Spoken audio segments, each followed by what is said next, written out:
नमस्कार, बार 24 में आपका स्वागत है। मैं हूं आपके साथ महिमा सिंह कंवर। शाम के 7 बजने को हर वक्त हो चला है राजपथ का। खबरों की शुरुआत करेंगे। सबसे पहले आपको जानकारी दे दें कि बंगाल का हुगली हो, बिहार का नालंदा और सासाराम या फिर महाराष्ट्र का संभाजी नगर, अहमदनगर, बात चाहे जिस शहर की कर लीजिए, कहीं पर हंगामा है, कहीं पर आगजनी, कहीं पर हिंसा, तो कहीं पर पथराव की तस्वीरें निकलकर सामने आई। आखिर इन सब के पीछे की वजह क्या है? इस हिंसा से, इन दंगों से माहौल बिगाड़ने की कोशिश आखिर क्यों हो रही है और कौन कर रहा है ऐसी हरकतें?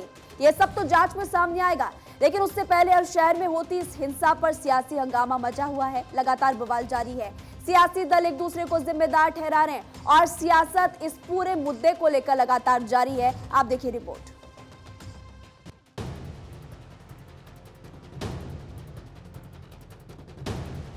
चकबस का एक शेर है कि बागबान ने ये अनोखा सितम इजाद किया, आशिया फूक के पानी को बहुत याद किया।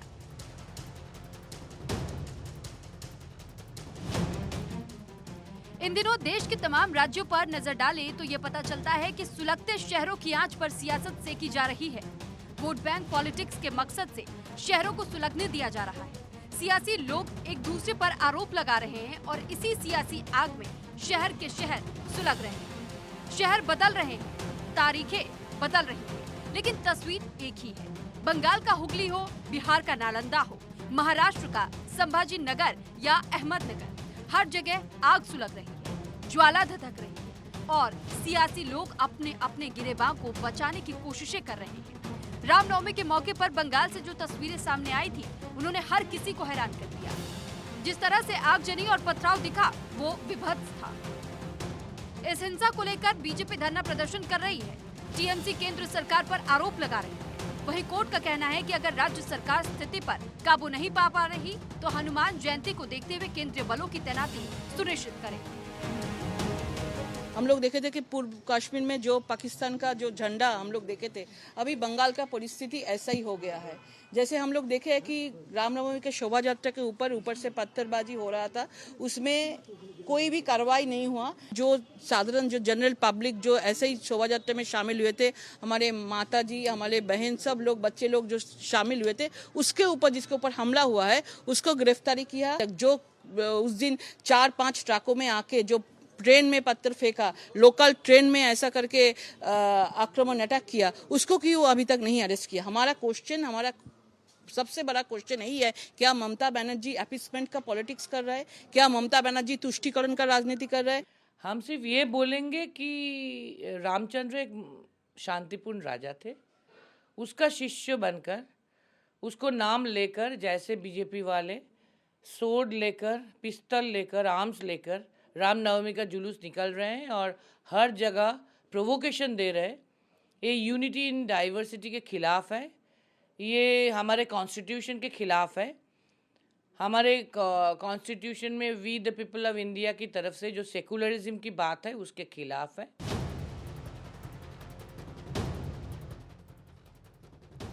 सुलगने वाली इस आग से बिहार भी अछूता नहीं रहा।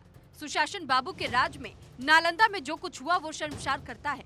बताया जा रहा है कि हिंसा से पहले लोगों को भड़काया गया, सोशल मीडिया के जरिए अफवाहें फैलाई गई, लेकिन नीतीश कुमार का कहना है कि सब कुछ ठीक है, कहीं कोई चिंता की बात नहीं है। इस हिंसा के पीछे साजिश है तो बीजेपी एनआईए जांच की मांग कर रही है। आज समग्र बिहार चिंता कर रहा है। बिहार के बिहार शरीफ में आग लगी है, सासाराम में आग लगी है, बिहार शरीफ नालंदा तो नजदीक ही है। चिंता हो रही सबको।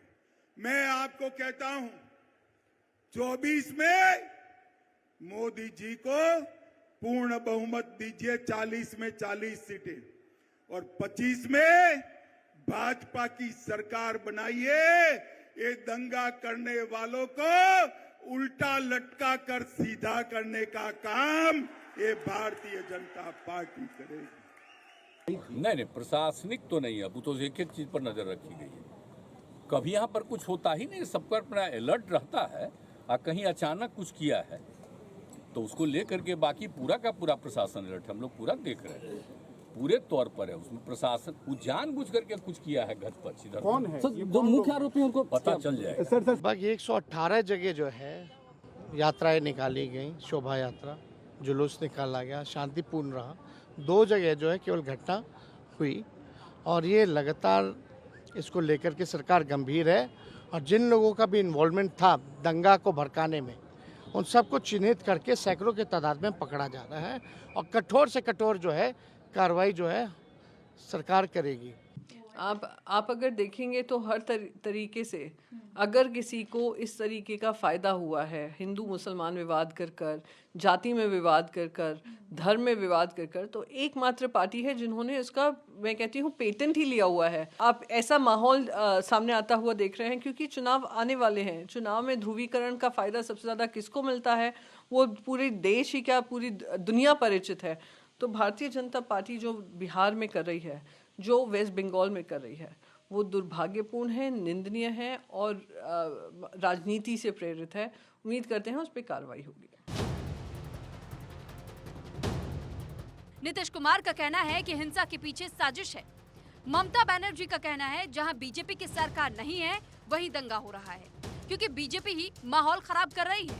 तो बीजेपी का कहना है कि बंगाल और बिहार में कानून व्यवस्था ध्वस्त है, लेकिन इस सब के बीच पिसना जनता को है।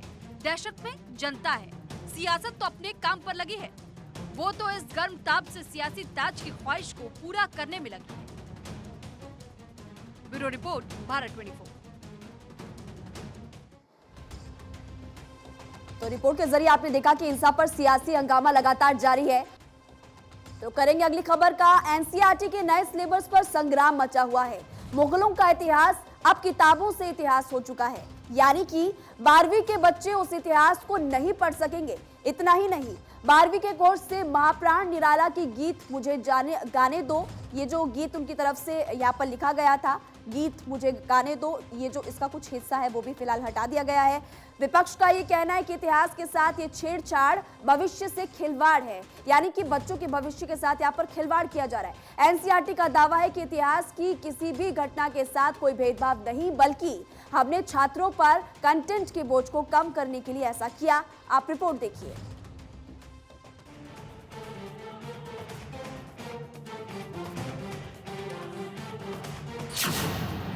12वीं के छात्र अब नहीं पढ़ेंगे मुगलों का इतिहास।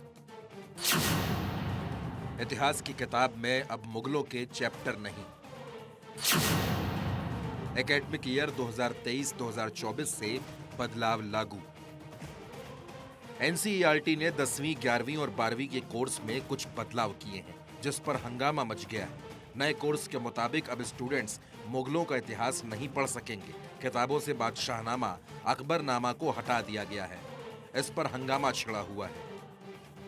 एनसीईआरटी के सिलेबस में जो बदलाव हुए हैं उसमें अकबरनामा का वर्णन, बाबर से अकबर तक का इतिहास, बादशाहनामा का वर्णन, जहांगीर और शाहजहां का इतिहास, दूसरे भाग से मुगलों का इतिहास हट गया है। मुगल वंश का इतिहास भी नहीं पढ़ाया जाएगा।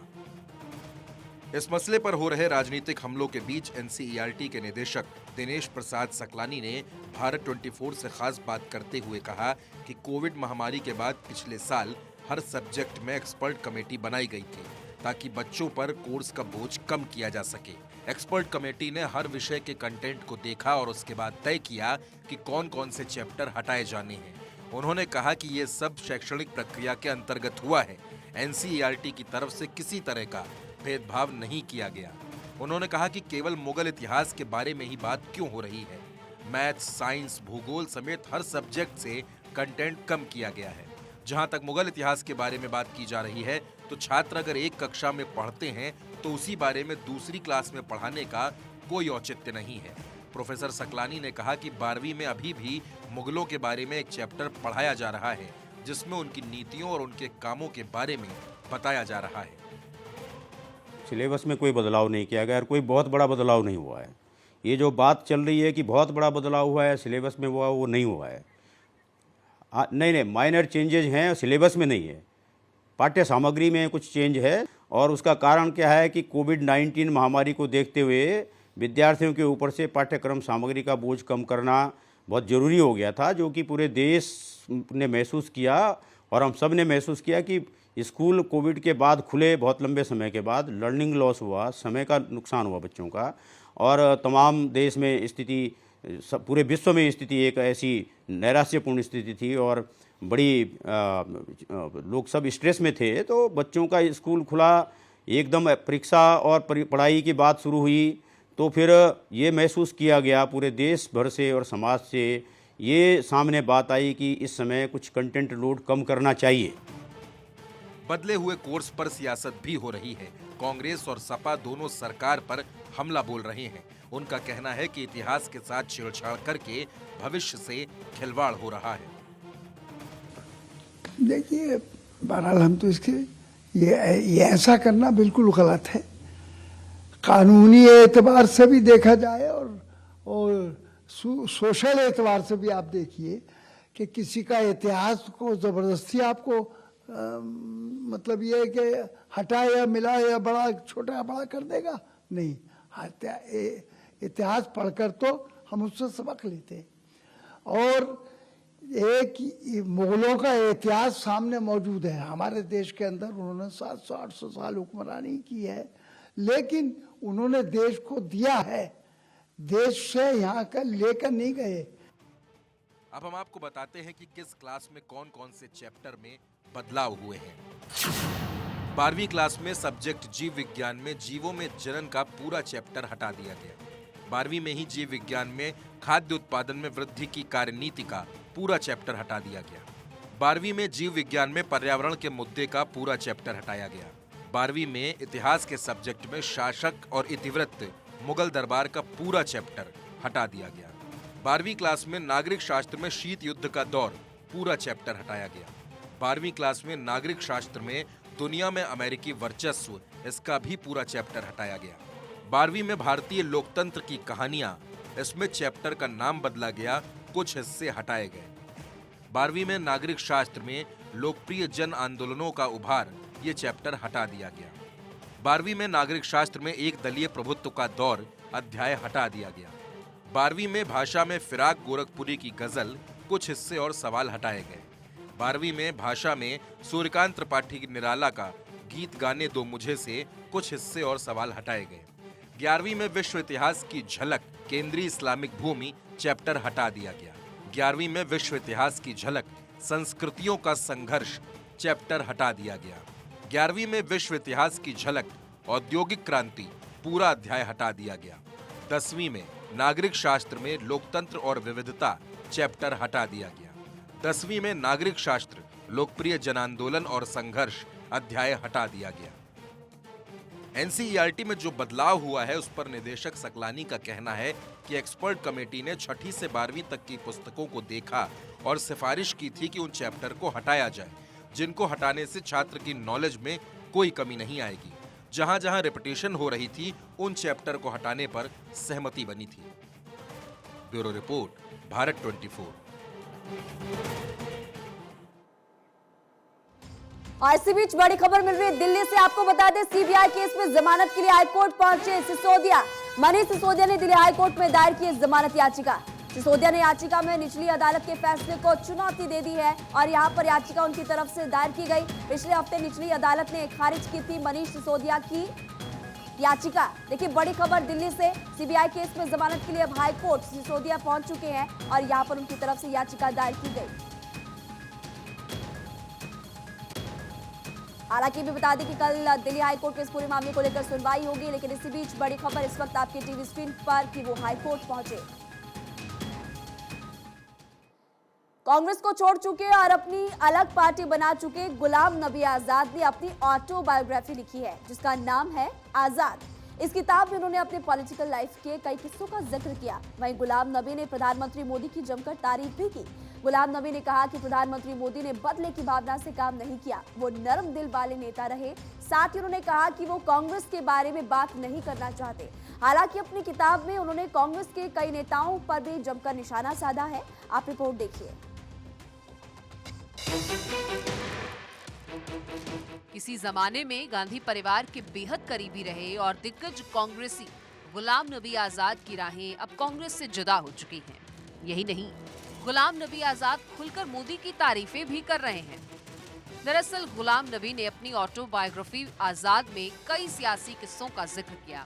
उन्होंने कहा कि मैंने प्रधानमंत्री के साथ जो किया और उन्होंने जो व्यवहार मेरे साथ किया, इसका मोदी को श्रेय देना चाहिए। वे बहुत उदार हैं। विपक्ष के नेता के तौर पर मैंने उन्हें किसी भी मुद्दे पर नहीं बख्शा, चाहे वो धारा 370 हो, CAA हो या फिर हिजाब का मुद्दा। बावजूद इसके मोदी ने कभी बदले की भावना से काम नहीं किया। वो हमेशा एक नर्म दिल वाले राजनेता की तरह पेश आए। किताब के 251वें पेज पर आजाद लिखते हैं, अमित शाह ने जिस वक्त 370 हटाने का ऐलान किया, मैंने अपना ईयरफोन फेंका और विरोध के लिए वेल में जाकर धरने पर बैठ गया। विपक्ष के नेताओं को भी मैंने वहां बुलाया, लेकिन जयराम रमेश अकेले अपनी सीट पर बैठे रहे और धरने में शामिल ही नहीं हुए। गुलाम नबी आजाद ने की मोदी की तारीफ, बदले की भावना से नहीं किया काम। आजाद ने जयराम रमेश और सलमान खुर्शीद जैसे कांग्रेस के सीनियर नेताओं पर राजनीतिक और वैचारिक टकराव को लेकर गंभीर आरोप लगाए। आजाद ने अपनी इस किताब में अपने 55 सालों के सियासी सफर के बारे में बहुत बातें बताई हैं। Bureau report, Bharat 24। देखिए, कन्नौज प्लेस में दिल्ली पुलिस अब और हाईटेक तरीके से पेट्रोलिंग कर रही है। कन्नौज प्लेस थाने के पुलिस कर्मियों ने इसे गश्त करना अब शुरू कर दिया है। ये भी आपको बता दें कि अगर ट्रायल सही रहा तो दिल्ली पुलिस भीड़-भाड़ वाले स्थानों पर इसी से गश्त करेगी। पुलिस अधिकारी ने बताया कि ये स्कूटर पूरी तरह से इलेक्ट्रिक है, ये पर्यावरण के लिए भी बिल्कुल ठीक है। साथ ही अत्याधुनिक उपकरण और सुविधाएं भी इसमें मौजूद है। इसे चलाना भी बहुत आसान है। इसमें सायरन, फ्लैशलाइट, साथ ही माइक और GPS भी लगा हुआ है। भीड़भाड़ वाले स्थान जैसे बाजार आदि में गश्त करने के दौरान इसका इस्तेमाल आसानी से किया जा सकेगा। दिल्ली का दिल कहे जाने वाले कन्नौज प्लेस में यूं तो पैदल चलना भी किसी जंग से कम नहीं है, और ऐसे में पुलिस पेट्रोलिंग करना कितना मुश्किल भरा है ये आप समझ सकते हैं। लेकिन कानून व्यवस्था संभालने की जिम्मेदारी दिल्ली पुलिस की है, तो पुलिस को पेट्रोलिंग भी करनी पड़ेगी। लेकिन दिल्ली पुलिस ने इस भीड़भाड़ को देखते हुए एक ई-पोर्ट रथ निकाला है। जैसा कि आप देख सकते हैं कि ई-पोर्ट रथ है।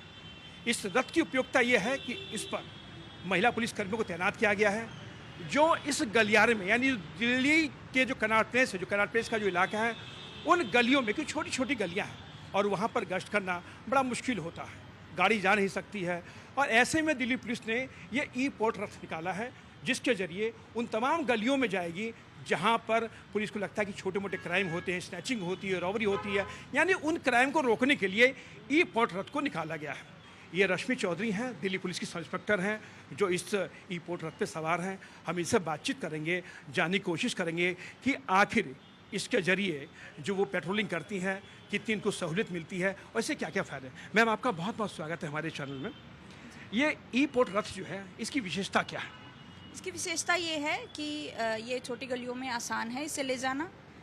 इसके जो फैसिलिटीज़ हैं, जैसे 20 किलोमीटर पर आवर ये चलती है, तो हम हमारे हिसाब से जैसे हम एक्सेलेरेटर है कम ज़्यादा करके उस हिसाब से हम निकल सकते हैं।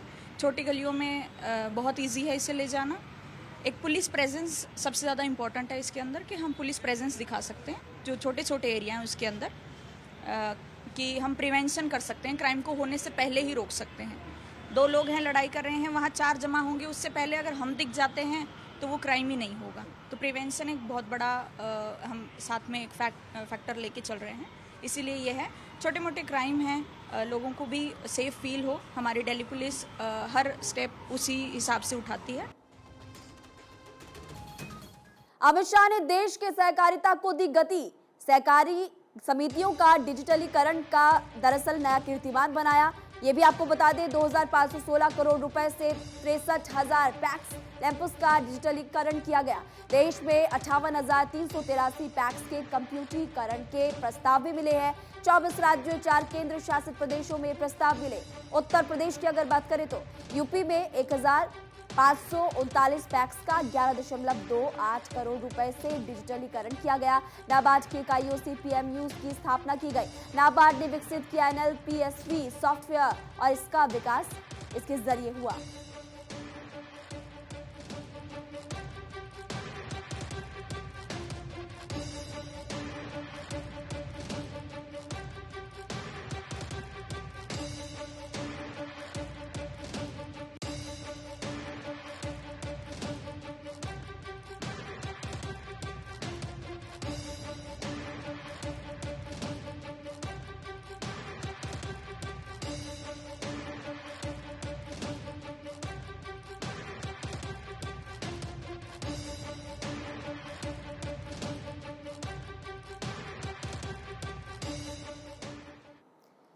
पैरा बैडमिंटन खिलाड़ी प्रमोद भगत और मानसी जोशी को मंजूरी मिल चुकी है।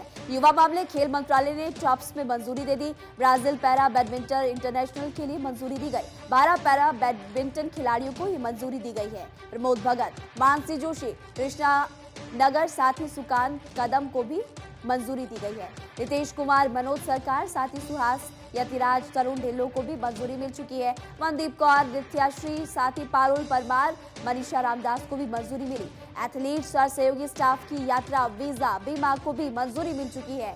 साथ ही आपको ये भी बता दें कि रहने खाने का खर्च, प्रवेश फीस और ओपीए राशि को भी मंजूरी मिल चुकी है।